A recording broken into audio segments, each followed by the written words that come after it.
کیا اب جانتے ہیں ایک ایسا نبی بھی گزرے ہیں جو اسی گھر میں پیدا ہوئے جہاں بڑھاپے نے امیدیں ختم کر دی تھیں، جہاں ماں کے چہرے پر جیاریاں تھیں مگر دل میں دعا ابھی زندہ تھی، اور باپ وہ تھا جس نے اپنے بیٹے کو اللہ کے لیے قربان کر دینے میں بھی ہچکچاہٹ نہ کی۔ یہ کہانی ہے حضرت اسحاق علیہ السلام کی، ایک ایسے نبی کی جو رحمت کے معجزے کے طور پر پیدا ہوئے اور جن سے آگے پوری ایک قوم بنی اسرائیل نے جنم لیا۔ حضرت ابراہیم علیہ السلام اور ان کی زوجہ حضرت سارہ علیہ السلام نے ساری زندگی اللہ کے راستے میں گزاری، لیکن ایک آرزو ابھی باقی تھی، ایک اپنا بیٹا۔ سالوں کے انتظار کے بعد جب دونوں بوڑھے ہو چکے تھے، ایک دن 3 مہمان ان کے گھر آئے۔ ابراہیم علیہ السلام نے انہیں کھانا پیش کیا مگر انہوں نے کھانا نہ کھایا۔ تب معلوم ہوا کہ یہ عام انسان نہیں بلکہ فرشتے ہیں۔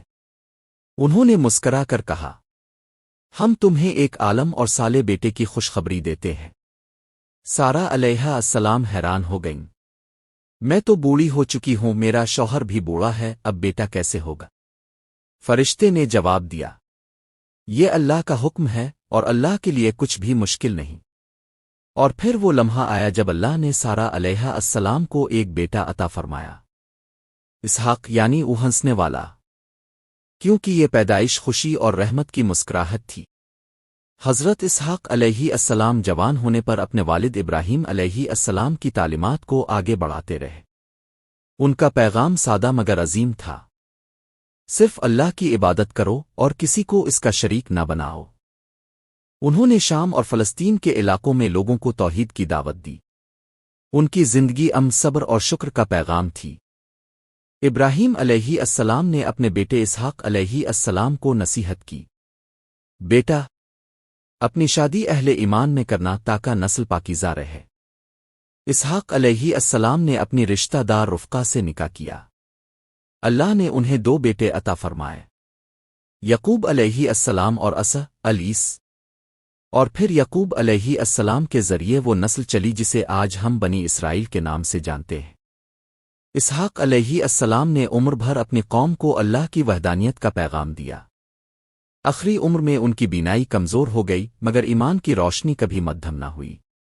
ان کا وصال فلسطین کے شہر حبرون میں ہوا، اور وہ وہیں مدفون ہے جہاں ان کے والد حضرت ابراہیم علیہ السلام کا مزار مبارک موجود ہے۔ کبھی کبھی زندگی میں جب سب دروازے بند لگتے ہیں، اللہ اپنی رحمت کا ایک نیا راستہ کھول دیتا ہے۔ حضرت اسحاق علیہ السلام کی کہانی سکھاتی ہے کہ دعا کبھی ضائع نہیں جاتی، اللہ کا وقت سب سے بہتر ہوتا ہے۔ ایمان اور صبر انسان کو معجزے تک پہنچا دیتے ہیں۔ سبق: جب سب امیدیں ختم ہو جائیں تب بھی اللہ پر بھروسہ رکھو، کیونکہ رحمت کبھی دیر سے آتی ہے لیکن آتی ضرور ہے۔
है।